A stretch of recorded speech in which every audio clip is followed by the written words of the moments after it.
Today, we'll be discussing some of the week's top stories from the InQuire newspaper and website. With me are two of the editors from InQuire. I'm Faisal Tanir, and you're watching InQuire Insight.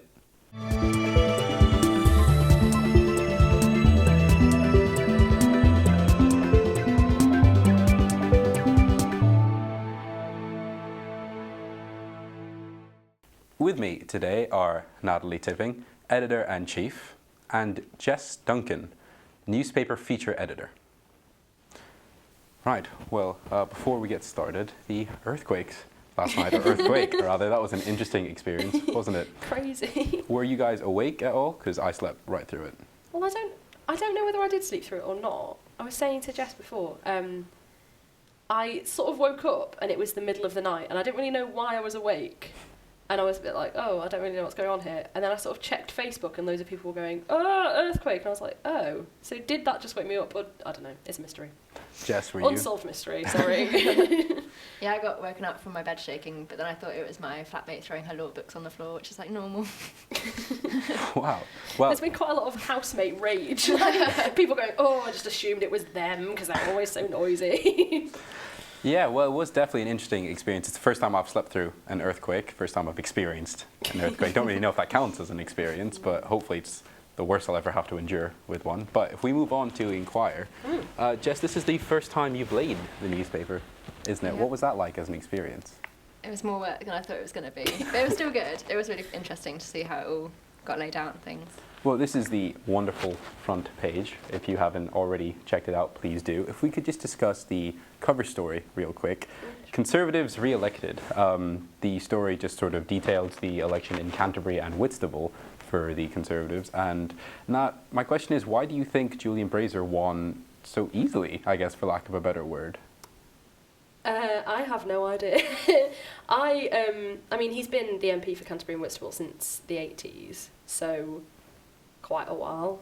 And I did honestly think that, obviously, given that Canterbury has such a massive student population, after sort of the fallout from the last general election, I did sort of wonder whether he was going to lose that seat, whether more students in Canterbury were going to vote here to try and, get rid of him, so to speak. Right. But he ended up winning by quite a lot of votes, and I think it is just sort of loyalty. He's been the MP for such a long time. He's not done anything that's been like a massive hoo-ha about it. So yeah, I think he'll just keep getting re-elected. And I mean, his son was elected to local council as well. So the sort of family name of being well known in the community obviously bodes well for the Braziers. Definitely. But reading through, the thing that struck me the most was the loss that the Lib Dems suffered. It was, I think, a 10,000 vote loss from 2010 to 2015. And you were talking earlier about students and voting patterns. Do you think that that is backlash from the pledge of tuition fees? Yeah, I mean, nationwide, the Lib Dems lost a lot of seats. I mean, more than they'd been projected to in sort of polls throughout the election campaign. And I think it is because as I say, from the fallout from the previous election, the Lib Dems just aren't really trusted anymore. They need to gain back that trust before the next election. Otherwise, they're just, they're going to become a more minor party than like the Greens or UKIP, really. Sure. And Jess, do you think students were engaged this year? Because it's always a big topic, isn't it, whether or not students are going to vote. Well, as a student yourself, did you feel engaged with the election this year? I think there was a lot of coverage. That was good with all of the student media, especially. But myself, I didn't really feel that engaged. I mean, I voted at home, but I didn't actually vote here, even though I obviously registered.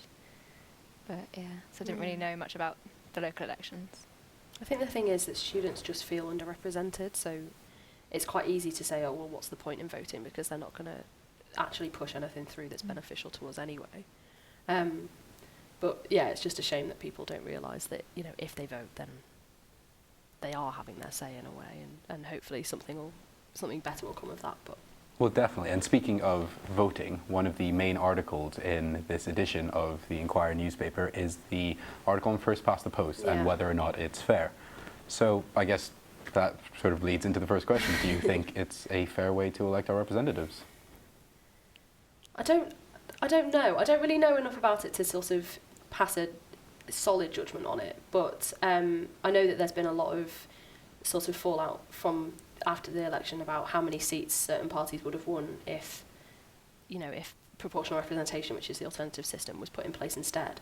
I know that in America they used both systems to decide the different houses of the Congress, of Congress. So I don't know whether that might be a bit better if we try to employ a different system that was, more people felt represented because there were both systems being taken into account. Because I think the main argument with this is how many seats the SNP got with so few votes, really, because of all the constituencies of Scotland being quite large. In contrast to, say, UKIP or the Greens that actually got more votes in terms of people, but way less seats. So, yeah, I mean, it's a bit of an issue. I think, regardless of proportional representation, I mean, the article by Nick, our new news editor, he details in the article that the Conservatives would have won in Canterbury and Whitstable either way. So, it's not. I think in some respects it would be a fairer system to have proportional representation, but it's not. First past the post is, it works in most constituencies. It's, And well, in the article, Nick mentions, like you say, proportional representation and the votes. So Jess, I'm just going to read you out a couple statistics, and I'd like to hear your opinion on them.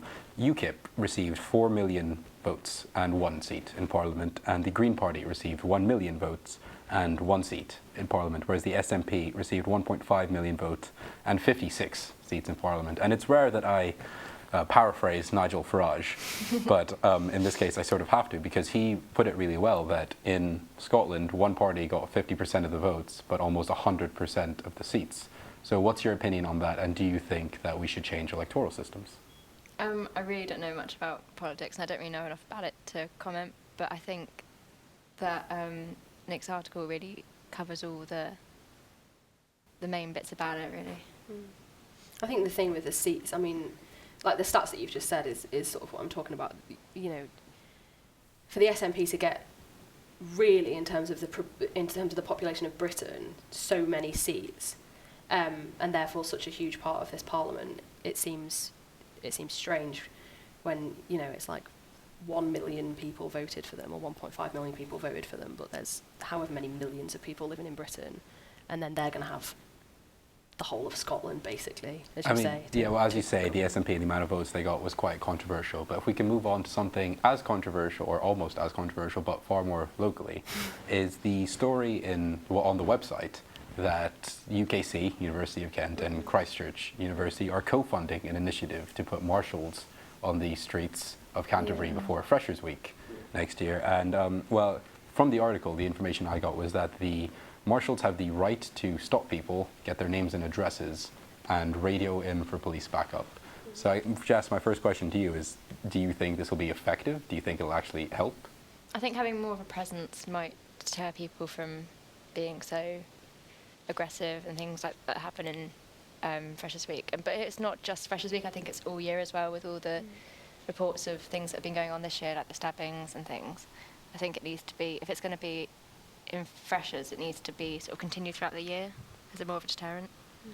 Right, I think it says that the Freshers' Week is going to be a sort of trial run of it, to see how it does. I mean, I know when I started at UKC, which is many years ago, in September 2011, could you believe it?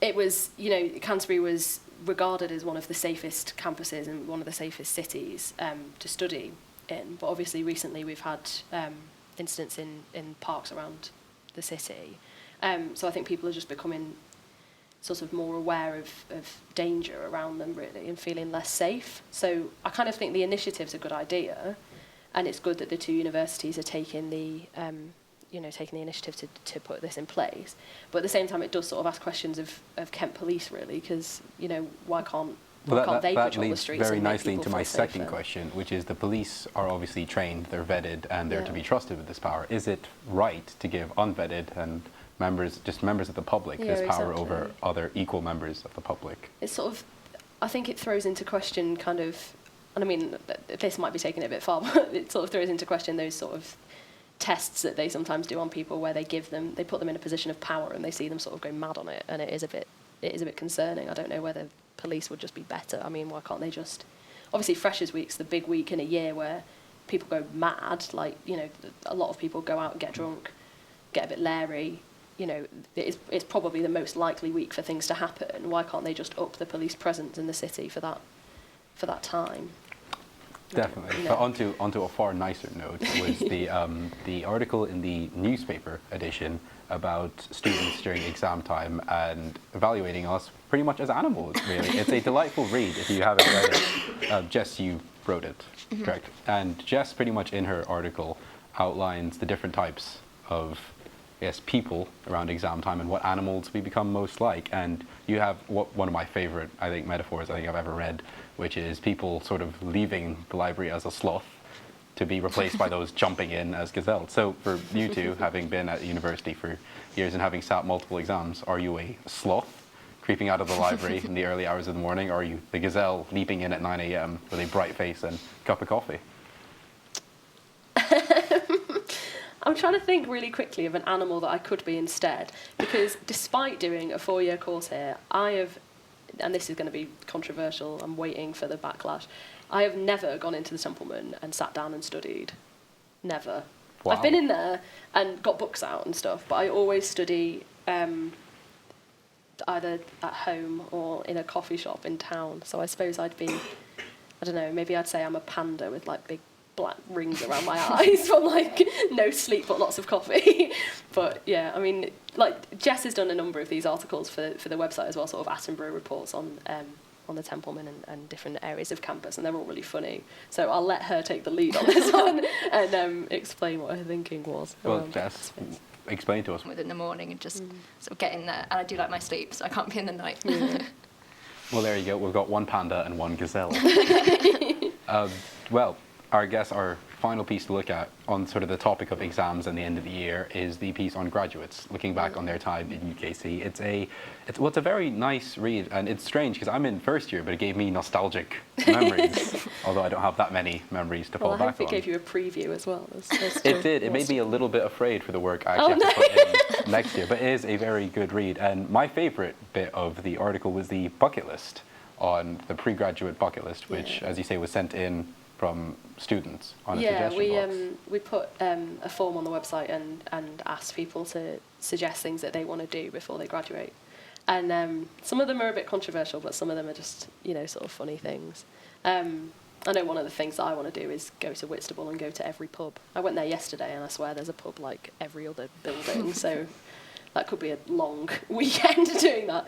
But it's just, it's something lighthearted and just to give people ideas. Because I went on a year abroad last year, and I wrote, and I was living in Paris, and I went and I wrote a bucket list for that of things I needed to make sure that I did before I left, because I didn't really want to leave with any regrets. So I was sort of, when I suggested that we do that article, I sort of was thinking of the same idea really of I don't want people to graduate and then go, oh, I really wish I'd gone there or whatever. Well, Jess, is there anything you have on your pre-graduate bucket list that you think is worth sharing? Mainly just go to... Well, me and my friend are trying to do a lot of things before the end of the year because she's going on her year abroad. Right. So we won't be graduating together. And on hers is just go to, like, all the clubs, because we just seemed to sort of stick to venue last year because it was just easy being on campus. Yeah. But we haven't been to places like chill or anything. So, yeah, all of those, have fun nights, make more memories, I guess. Thank you for joining us for this edition of InQuire Insight. If you would like any more news or information, we ask that you please go onto the InQuire website, which is www.inquirelive.co.uk. As well as that, KTV News are still publishing their news reports, and CSR FM's hourly updates are a great place to get your news information. You've been watching InQuire Insight. I've been Faisal Tanir. Thank you very much, and goodbye.